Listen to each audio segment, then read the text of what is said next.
2025年10月10日星期五，金融科技分析報告 Proof of Work 工作量證明共識機制探析。在區塊鏈技術的發展中，業界普遍使用的概念為 Proof of Work 工作量證明。本文章針對 Proof of Work 進行分析，並探討其與權力概念的關聯性。1. Proof of Work PoW 基本定義與運作原理。Proof of Work 是區塊鏈網絡中最經典的共識機制，其核心概念是透過參與者的計算能力、算力來競爭記帳權。礦工必須解決複雜的數學難題，第一個成功解題者即可獲得驗證交易區塊的權利及相應獎勵。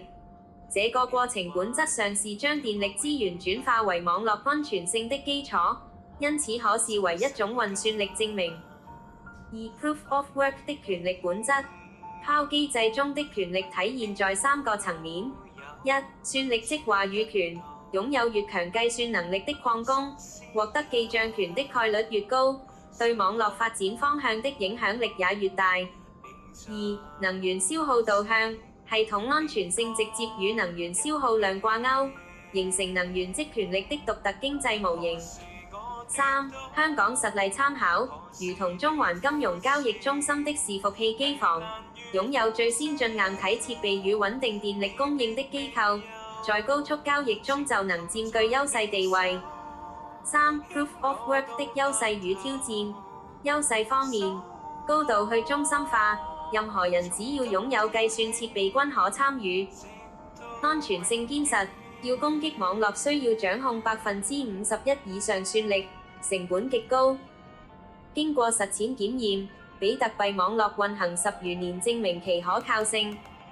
挑戰方面，能源消耗龐大，根據劍橋大學研究，比特幣網絡年耗電量已超過挪威全國用電量。